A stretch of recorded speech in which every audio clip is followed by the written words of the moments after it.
Oke, jadi kita coba lihat ya perdebatan dari Lennox sama Dawkins ya. Saya ambil di bagian tengah sini karena di bagian tengah sini yang Bapak Ibu simak itu banyak tersimpan sebenarnya pikiran-pikiran utama yang diperdebatkan Dawkins dan Lennox ya. Kita coba dengarkan dulu sebentar eh, beberapa menit ya dari perdebatannya. Ini saya play ya.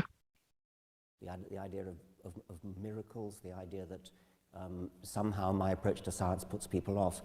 But, okay, let's do the last one then. When you feel like it, you will smuggle in magic. You will smuggle in magic for miracles in the Bible, you'll smuggle in magic for the origin of life. I can't explain the origin of life at the moment. Nah, ini bagian yang soal magic itu ya. Jadi keberatannya Dawkins ya adalah ini posisi orang Kristen ya, seperti Lennox begitu ya. Kalau bicara dikit-dikit menyelundupkan magic ya. Jadi kalau sains sudah nggak bisa menjelaskan begitu ya, itu magic masuk gitu ya. Dan termasuk menurut Dawkins adalah challenge dari Lennox kalau bilang bahwa loh sains kan ada batasnya. Ya misalnya the origin of life ya, asal muasal kehidupan itu belum bisa ya dijelaskan oleh sains. Nah, Dawkins itu mengklaim ya, nah ini praktek semacam ini nih, kalau ada hal-hal yang nggak bisa dijelaskan oleh sains, terus diklaim langsung ini tuh Tuhan gitu ya. Itu tuh magic kata Dawkins ya. Zaman dulu orang nggak bisa ya bikin hujan buatan. Oh, terus hujan itu ya karena Tuhan yang menurunkan begitu ya dari tingkap-tingkap langit ya. Bahkan bahasa tingkap-tingkap langit itu juga kosmologi Aristotle ya. Kita zaman sekarang kalau baca langit terbuka tingkap-tingkapnya dan air tuh turun sehingga terjadi banjir begitu ya. Kita nggak membayangkan langit itu ada kubahnya lalu ada jendelanya begitu terus pintu air semacam itu gitu ya.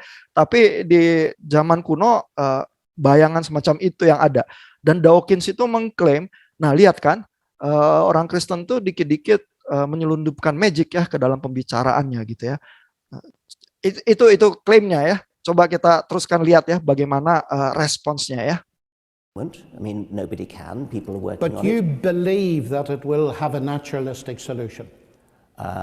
Yes, I think that it is a cowardly cop-out to suggest that just because we don't yet understand something, therefore magic did it.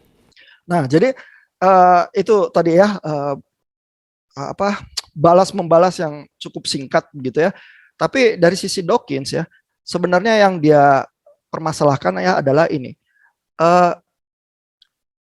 Kita tuh kalau dikit-dikit ya, kalau kita nggak tahu apa penjelasan tentang hal itu ya secara saintifik, terus kita bilang itu mukjizat ya, kita itu sedang secara pengecut menghindari pertanyaan itu ya dan tidak berusaha mencari jawabannya secara saintifik juga, dan orang beragama itu seperti itu klaimnya ya. Lalu jawaban Lennox tadi ya, challenge baliknya adalah apakah lantas Anda meyakini bahwa nanti pasti akan ada penjelasannya yang natural untuk segala sesuatu itu, termasuk soal origin of life? Kata Dawkins, iya. Ya, dan jangan jadi pengecut ya, bahwa dikit-dikit lari dari pertanyaan itu ya dan bilang semata-mata ini mukjizat atau ini Tuhan. Gitu tuh klaimnya. Ya. Jadi permasalahannya adalah beberapa texting ya dari Bapak Ibu misalnya bilang bahwa Dawkins maunya hanya menerima bukti-bukti saintifik begitu ya. Mungkin kalau Dawkins didesak seperti itu ya dia akan bilang ya bahwa loh, kalau bukti saintifik saja sudah cukup ya untuk menjelaskan fenomena itu, kenapa kita butuh penjelasan yang lebih lagi? Gitu ya. Jadi dia nggak akan bilang bahwa cuman yang sains aja yang saya mau terima atau yang empiris saja ya saya terbuka begitu ya. Silakan buktikan kalau salah, karena semua saintis kan akan begitu ya. Tapi jangan lari seperti pengecut begitu ya, terus langsung cari jawaban yang mengarah kepada sesuatu yang supranatural kalau sains belum bisa menjelaskan hal itu. Dan dia mengakui bahwa seperti origin of life ya, saya belum ada jawabannya ya, dan entah apakah bisa akan ada jawabannya begitu ya. Sehingga waktu dia ngomong gitu, Lennox tuh mendesak masuk ya, bilang, tapi Anda yakin bahwa nanti akan ada jawabannya yang natural? Menurut dia iya.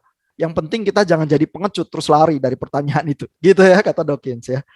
Coba kita lihat lagi ya. Jadi di dalam beberapa kalimat pendek itu aja tersimpan banyak asumsi dan sebenarnya bertebaran banyak nuansa begitu ya. Kita coba lihat lagi ya.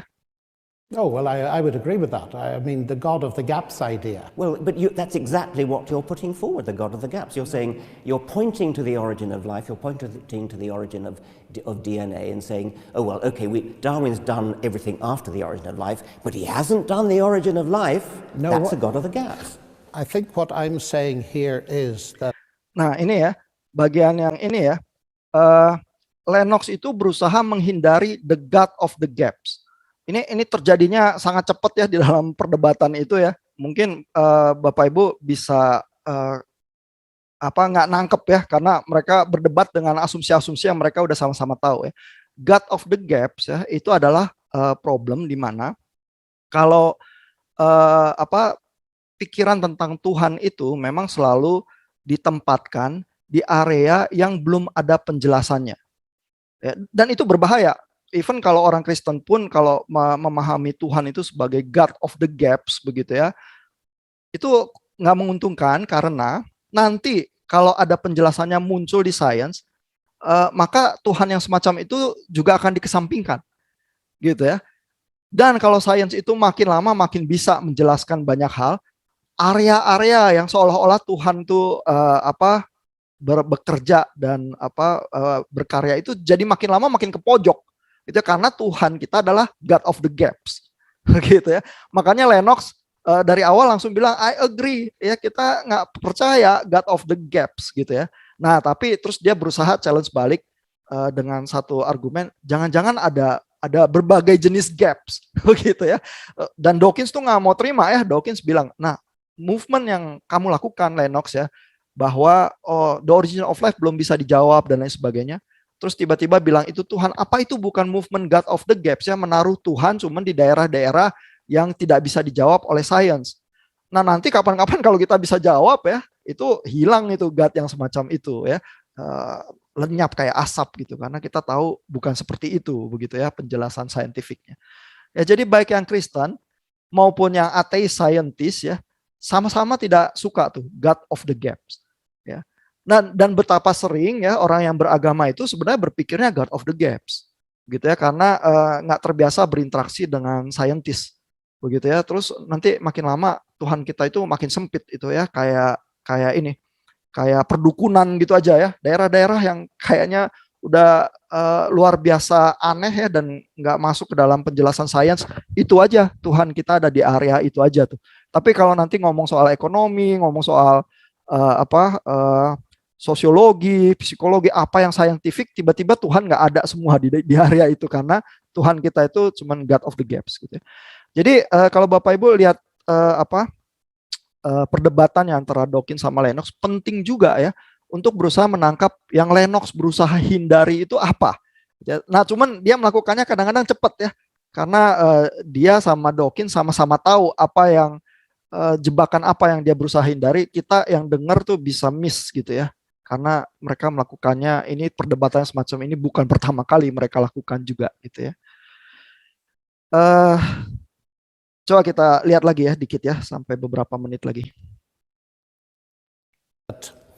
There may well be two kinds of gaps. That is, there are bad gaps that science closes. But could it not be that science can open some gaps? Now, what I mean by that is this.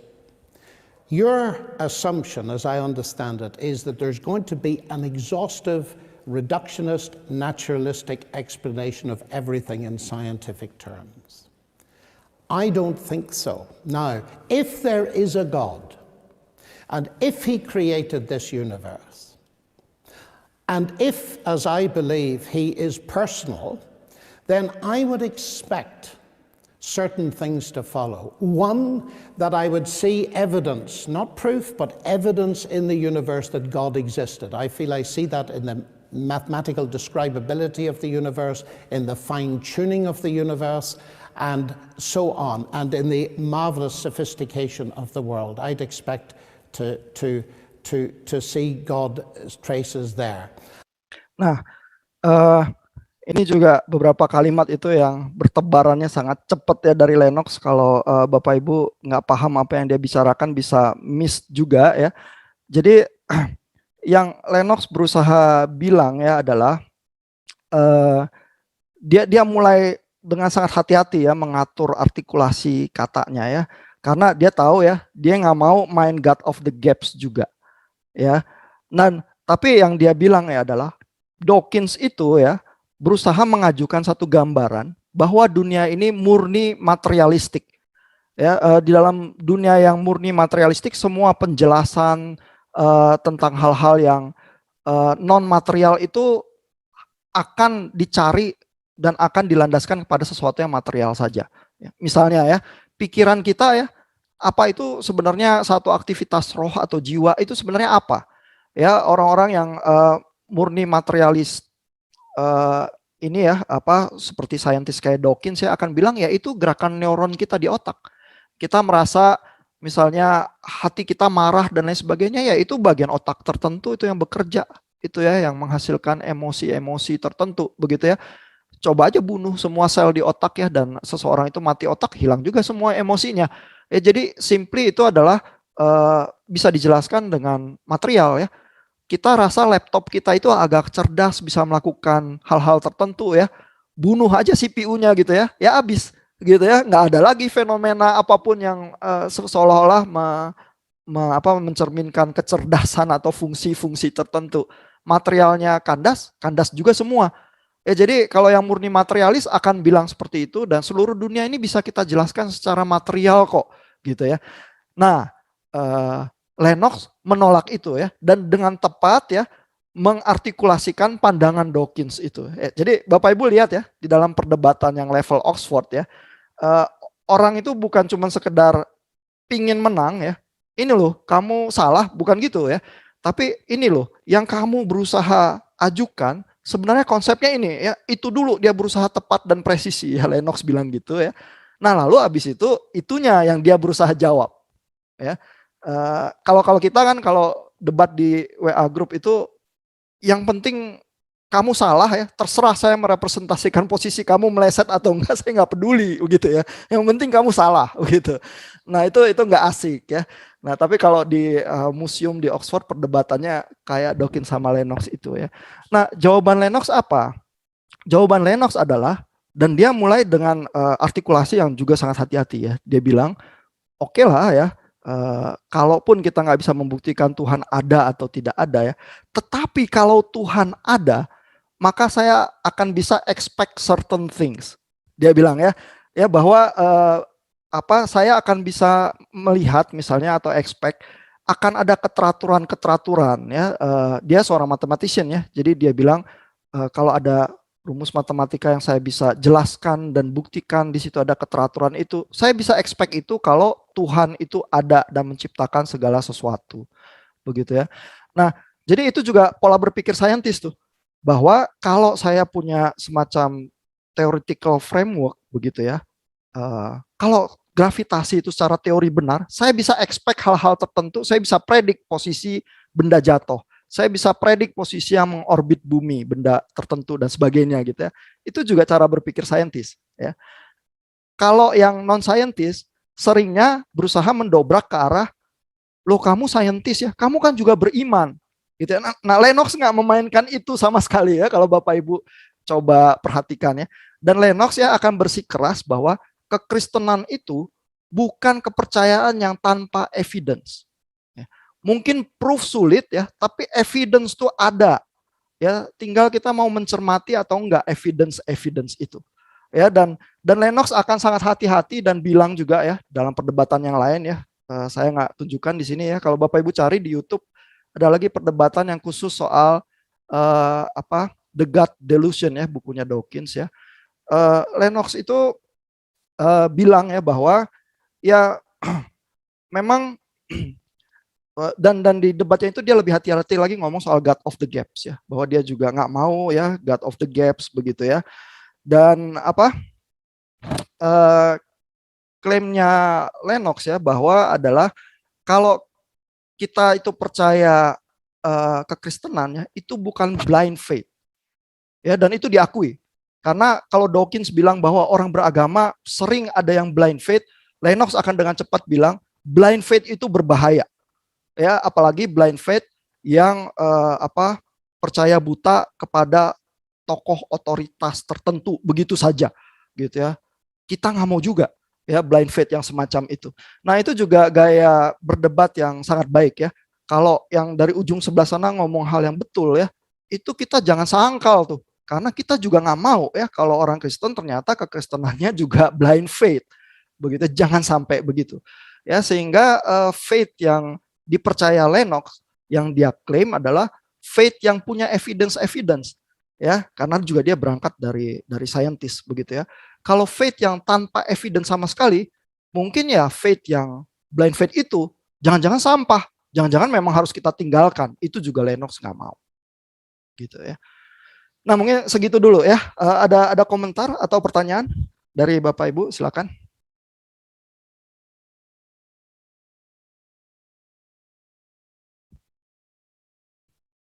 Jadi gimana? Masih nggak suka sama Dawkins atau sekarang agak suka sama Dawkins?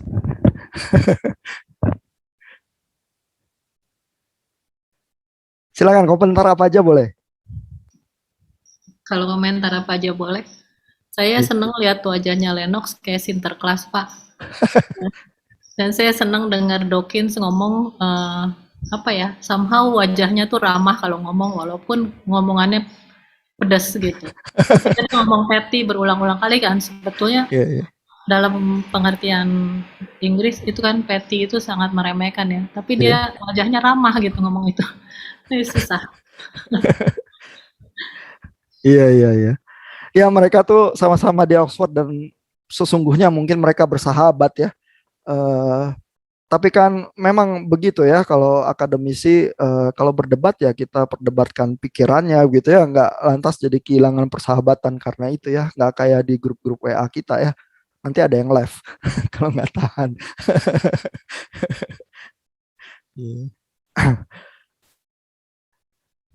Ya, Bapak Ibu, kalau ada komentar atau pertanyaan silakan. Saya perhatikan Pak ya, Lennox itu udah hampir seperti menginjili gitu Pak ya, begitu detail. Dan si Dawkins itu dengerin tanpa memotong. Itu juga saya belajar sih dari situ. Maksudnya bagaimana mendengarkan sesuatu yang jelas-jelas kita nggak setuju, kita biarin sampai akhir. Dan kita menyimak persis gitu. Ya, itu juga mungkin hawa ini ya, ruang kuliah di Oxford itu ya. Artinya ya kalau akademisi itu sopan santun ya, pas yang lain ngomong biasanya sih nggak dipotong ya. Kalau itu kan komentarnya Pak Dondi ya di grup WA, kalau di Indonesia yang penting adu keras ya. Siapa yang teriaknya lebih keras, terus potong aja begitu ya, jangan kasih yang lawan sebelah sana ngomong gitu ya. Nanti itu yang kesannya menang ya. Karena kita nggak terbiasa juga mencerna argumen gitu ya. Karena yang teriak-teriak bisa aja argumennya nggak meyakinkan kan, sebenarnya dia cuma main teriak aja gitu ya. Tapi kalau di Oxford ya kalau yang lain ngomong ya kita biarkan sampai selesai begitu ya. Dan memang Lennox itu bukan teolog ya, karena Bapak Ibu baca biografinya, dia tuh mathematician sama filsuf ya. Tapi memang dia banyak juga berpikir teologi ya, dan karena dia melakukan itu ya banyak seminar-seminar apologetika dan caranya dia ya melakukan movement apologetika ya, kalau Bapak Ibu perhatikan ya di debat itu ya, itu tuh walaupun dia juga saintis ya, tetapi caranya dia ya adalah menggemakan lagi narasi itu, narasi imannya dia ya. Dia ya akan menyanggah ya kalau bagian-bagian pikiran Dawkins yang dia tidak setuju, dan dia menghasilkan challenge juga yang tidak mudah ya dijawab oleh ateisme, dan challenge yang cukup serius ya, misalnya soal origin of life itu ya misalnya ya, karena ateis kadang-kadang kalau yang nggak hati-hati itu mengklaim ya bahwa ya teori-teori alam atau evolusi atau apapun udah menjelaskan segala sesuatu sehingga tidak ada lagi ruangan keraguan apapun, udah selesai ya. Nah, Dawkins itu saintis yang baik ya. Jadi dia juga nggak mengklaim hal yang secara sains nggak bisa diklaim. Ya dia dengan ini juga mengakui ya saya juga nggak punya jawabannya ya terhadap origin of life. Tetapi sains belum selesai ya dan kita akan terus ya di dalam petualangan itu mencari jawaban itu. Nanti bisa ada loh jawaban-jawabannya begitu ya. Kan Dawkins gitu ya. Saintis yang mengerti juga ya problematika sains begitu ya. Nah, tapi Lennox itu ya dia sanggah bagian challenge bagian-bagian yang dia nggak setuju, tapi sisanya apologetika itu adalah menarasikan ulang ya apa yang dia yakini dan lihat ya apakah itu bertahan ya di dalam serangan-serangan yang dikemukakan oleh Dawkins gitu. Challenge Lennox juga yang sangat kuat ya adalah persoalan ini ya, persoalan makna kehidupan ya bahwa kalau memang segala sesuatu itu natural materialis begitu saja begitu ya, lantas memaknai kehidupan seperti apa? Ya, karena misalnya teori-teori sains itu kata Lennox ya di perdebatan yang lain tidak bisa ya menjelaskan betapa indahnya satu puisi atau satu lukisan ya. Biasanya mentok kalau berusaha menilai estetik ya, art ya, merasakan cinta ya, uh, berusaha making sense of justice ya, keadilan di dunia ini seperti apa gitu ya. Sains itu punya keterbatasan itu ya, menjawab pemaknaan hidup itu bisa sangat terbatas ya. Nah, orang seperti Dawkins bukan nggak punya jawabannya. Ya, orang seperti Dawkins jawabannya adalah ya seperti mungkin seperti Freud ya. Ya kamu grow up, kamu jangan hidup dalam mimpi-mimpi itu ya. Dan di dalam perdebatan yang Bapak Ibu saksikan ini, even Dawkins itu men-challenge ya pikiran-pikiran yang membuat kita comfortable, membuat kita senang, membuat kita punya harapan. Itu tidak berarti pikiran itu truth loh. Ya, dan Lennox itu dengan cepat menyetujui. Betul. Ya, hal-hal yang menyenangkan kita tidak mesti itu truth. Kita memang perlu ada evidence. Nah, kembali ya seorang saintis yang berbicara. Ya, karena faith yang tanpa evidence sama sekali itu dekat banget kepada blind faith dan Lennox nggak mau terima yang kayak gitu. Ya, dan berbahaya ya menurut Lennox begitu ya. Nah, jadi caranya berapologetika simply seringkali menarasikan iman kita ya. Tapi narasi iman yang juga memperhatikan tantangan zaman ya sehingga begitu di challenge bisa bertahan, mungkin tidak mendominasi dengan superioritas ya seperti bayangan orang-orang yang belajar apologetika maunya yang kayak gitu ya, bisa ini ya menghantam lawan sampai dia jatuh ke tanah gitu ya, enggak gitu ya. Di dalam dunia kita yang zaman sekarang harus berpikir dan mengartikulasikan hal-hal itu dengan lebih simpatik ya, karena kompleksitasnya mungkin lebih tinggi ya daripada 500 tahun yang lalu begitu misalnya. Ya, ada komentar lagi, pertanyaan?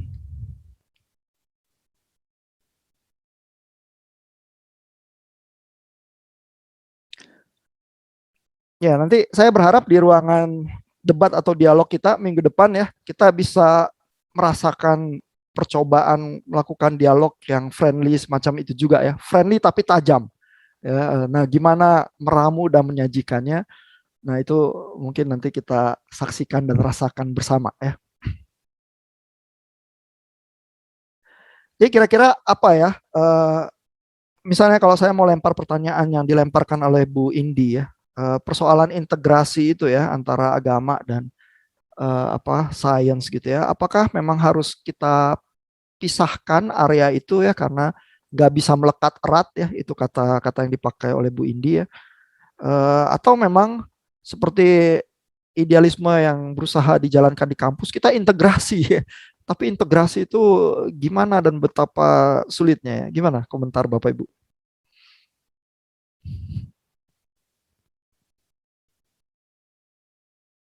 Ada usulan? Mungkin jawaban Bapak tadi yang terakhir, integrasi itu bagaimana, di mana batasannya, dan apa yang menjadi tujuannya gitu Pak. Karena yang memisahkan sains dan agama punya argumen yang sama ininya ya, sama validnya dengan yang menggabungkan gitu. Jadi kalau mau integrasi berarti kan integrasi yang seperti apa gitu dan batasannya sampai di mana.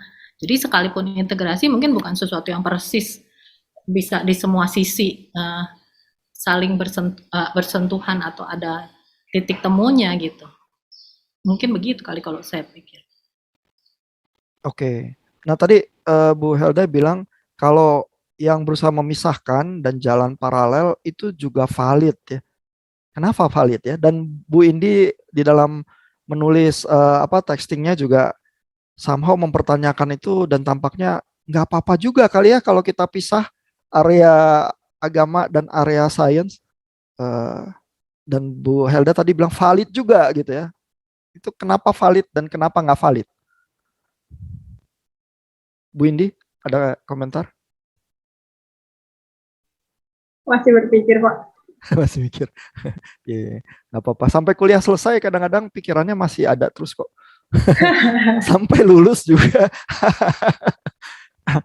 Tapi kalau kita coba jawab, misalnya valid kenapa ya? Ada nggak usulannya? Kalau memperhatikan dari debatnya Lennox dan Dawkins sih, Pak, sepertinya emang saya cenderung lebih setuju ke Dawkins ya. Karena memang ada hal-hal yang kayaknya memang iman nggak bisa jelaskan sih. Jadi kalaupun dipisah, ya harus jujur ada hal-hal yang kayaknya secara ilmiah tuh nggak bisa dijelasin sih. Oke. Jadi kalau misalnya kita campur secara buta gitu aja, kita mau integrasi nih, tapi kita campur gitu aja ya, integrasi yang buruk ya. Misalnya kalau kita mau bilang ya, itu jadinya kayak apa sih biasanya? Karena orang-orang yang berusaha bilang kita pisah nih ini ya area sains sama agama ini supaya kita lebih hati-hati, sebenarnya berusaha menghindari mungkin integrasi yang buruk itu ya. Makanya kita berpikir itu valid juga begitu ya cara pendekatan yang semacam itu. Tapi sebenarnya yang berusaha dihindari kalau ditabrakan gitu diintegrasi terus jadinya buruk itu sebenarnya biasanya kayak apa sih? Kalau Ada. saya pikir ya Pak, integrasi yang buruk itu adalah yang menganggap solusinya atau titik temunya itu hanya dari satu sudut pandang aja gitu loh Pak. Jadi misalnya kita contohlah kalau anak sekolah di sekolah Kristen gitu ya Pak.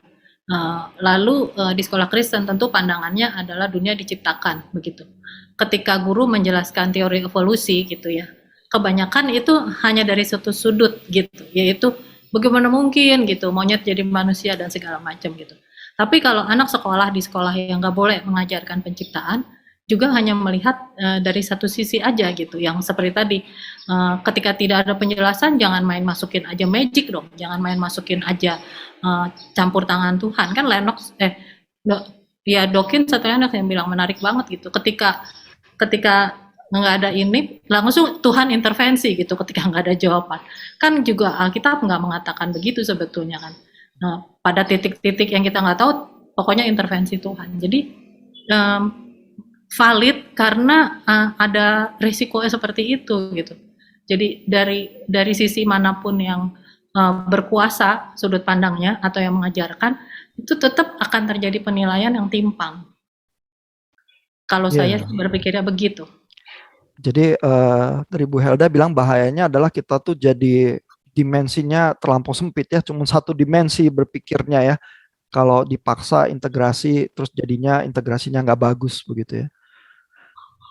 Nah, sebenarnya di dalam kehidupan sehari-hari kita sekarang kan juga lihat ya, ada orang yang beragama terus menolak vaksin gitu misalnya ya, karena mengklaim ya udah kita nggak butuh vaksin, yang penting berdoa aja begitu ya, karena kan Tuhan sanggup ya menyembuhkan ya, which is ya memang benar ya, tapi kok jadi begitu ya waktu berinteraksi dengan scientific fact ya soal penyakit, pandemi, COVID, vaksin, terus kehidupan keagamaan, terus kesimpulannya jadi begitu ya, terus dia menyusahkan seluruh masyarakat gitu ya. Dan itu kan di berbagai negara muncul ya fenomena semacam itu ya. Untungnya di Indonesia sih sekarang lebih banyak yang pingin vaksin ya daripada yang aneh-aneh dan pakai argumen agama ya. Nah, tapi itu salah satu ini ya problem yang muncul ya, pseudoscience juga ya, seolah-olah ngomongnya seperti prinsip sains ya, tapi ini nggak bisa dibuktikan dan lebih mirip magic gitu ya pola berpikirnya gitu ya misalnya ya. Nah itu juga ya jadi problem ya kalau kita integrasinya nggak berhasil ya terus jadi buruk ya. Sehingga usulan itu ya bahwa kita ya coba pisahkan hati-hati berpikirnya ya. Kalau kita sains kita ngomong pakai prinsip-prinsip sains ya. Kalau memang secara saintifik nggak bisa dibuktikan, kamu jangan klaim macam-macam yang nanti ternyata salah gitu ya. Demikian juga di bidang agama ya. Agama itu jangan berusaha misalnya karena ada teori sains tertentu dianggap maka pikiran-pikiran agama tertentu invalid begitu aja gitu ya. Jangan saling menyeberang dunia berpikir ini gitu ya. Nah itu ada juga benarnya ya. Dan orang-orang yang berusaha menegakkan itu berusaha menghindari integrasi-integrasi buruk itu yang mungkin terjadi gitu. Tapi integrasi yang baik bisa sih. Ya, cuman jadi maksudnya memang setiap posisi itu menjaga dari sesuatu yang buruk yang sering juga kita lihat contohnya. Namun yang integrasi juga bisa baik. Ya, itu yang agak susah tuh di ramunya ya dan mungkin butuh banyak kedewasaan juga sih. Ya. Ya, ini kita udah jam 2 lewat 17 nih jam saya nih. Jadi kita udah di penghujung waktu kita. Mungkin ada komentar atau pertanyaan yang mengganjal di hati yang harus ditanyakan supaya lega sebelum kita berpisah. Pak, Ya. saya nggak yakin bisa terjadi integrasi yang baik sih. Iya. Iya nggak apa-apa. Saya rasa ini satu kemajuan ya karena kalau kita menyebut kata integrasi begitu aja dengan enteng ya, oh gampang kok integrasi, yang penting kita baca ayat gitu ya. Maka biasanya yang muncul malah integrasi yang buruk ya karena kita tuh mungkin belum paham ya betapa sulitnya melakukan integrasi itu. Jadi kalau Bu Indi tiba-tiba bilang integrasi itu kayaknya sulit ya Pak ya. Nah ini tampaknya mulai paham ya. Jadi mulai seru ya. Tapi kan ini kita baru hari pertama nih ya kuliah ini. Masih ada 15 minggu lagi. Mudah-mudahan dalam perjalanan itu banyak keyakinan Bapak Ibu yang makin diruntuhkan. Tapi karena begitu kita bisa membangun keyakinan-keyakinan baru yang lebih kuat ya. Mudah-mudahan ya. Oke, kalau Pak, ya silakan. saya mungkin satu hal yang saya tanya ini, si Dawkins sempat mengatakan bahwa seharusnya tidak ada special meaning behind origin of life kan. Dia merasa sains membuktikan bahwa tidak ada yang spesial gitu. Dunia itu tercipta sebagai suatu hal yang natural, otomatis dan hal yang random. Jadi tidak ada special meaning behind it. Tidak ada yang Big Bang semua. Jadi suatu hal yang terjadi secara accident. Sedangkan kalau dalam terakhir-terakhirnya sempat Lennox itu berargumen bahwa ya ada special meaning, ada hal yang meaningful dalam hidup gitu. Jika percaya kepada Allah, kepada kedaulatan yang ilahi. Tapi menurut Dawkins pun sains itu tidak percaya bahwa tidak ada meaning. Maksudnya kan sains itu tentang mencari meaning behind universe, meaning behind questions. Bukan, saya ngerasa kok Dawkins ini agak pelin-pelan gitu kan. Satu sisi dia percaya ada meaning. Itu kenapa sains ada, untuk mencari meaning, selalu berusaha menjawab apa arti dari gravitasi, apa arti dari hukum law of scientific law. Tapi satu sisi dia juga percaya tidak ada special meaning behind the universe. Dia percaya bahwa semua itu hanyalah suatu kebetulan. Jadi kayak tidak ada arti dari segala, kontradiktif sekali gitu kan. Jadi kenapa saya tidak paham ada dari maksud dari si Dawkins ini. Dia percaya bahwa ada meaning dari sains, tapi dia juga percaya tidak ada meaning di behind itu ya. Ya, kadang-kadang Dawkins memang di dalam arena perdebatan itu ya, apalagi kalau lawan debatnya sekaliber Lennox ya, Kadang-kadang seolah-olah dia jadi pelin-pelan ya karena kayak semacam backpedaling ya, mundur lagi ya terhadap apa yang udah dia katakan gitu ya. Tetapi apa arus pemikiran dari ateisme ya itu memang dia ungkapkan ya, ateis-ateis seperti Freud gitu ya misalnya, atau Nietzsche ya, kalau misalnya Nietzsche mau dikelompokkan sebagai ateis ya, walaupun bisa ada perdebatan soal itu ya, itu seringkali ya memaknai hidup itu seperti ini ya, bahwa kalau memang makna-makna yang kamu pikirkan itu semua terbukti tahayul ya, maka memang kamu harus bangun dari mimpi kamu sekarang.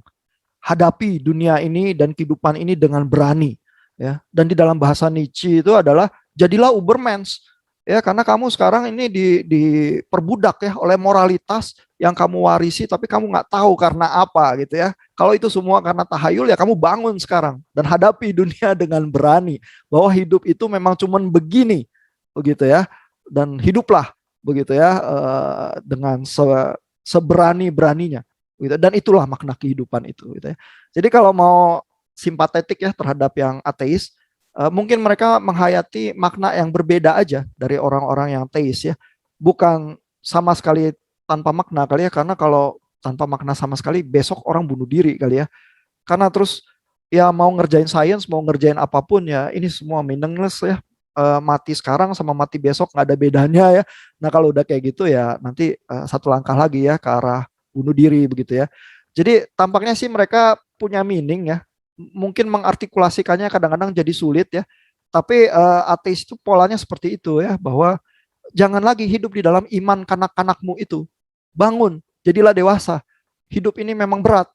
Mungkin makna yang kamu pikir memang nggak ada gitu ya. Hadapi gitu ya. Nah seringnya polanya seperti itu sih. Kadang-kadang Dawkins makanya ngomongannya ke arah yang ya apa, hidup itu meaningless gitu ya. Seolah-olah klaimnya dia gitu. Padahal nanti dia mencari meaning juga di dalam apa project saintifiknya dia juga sebenarnya gitu. Iya Pak, jadi kayak saya dari mendengar argumen yang terakhir-terakhir sampai mikir, kalau gitu kenapa kamu belajar sains gitu kan, nggak ada maknanya, nggak ada artinya kamu belajar. Ngapain kita berdiskusi sekarang kalau gitu, kalau tidak ada meaning di baliknya.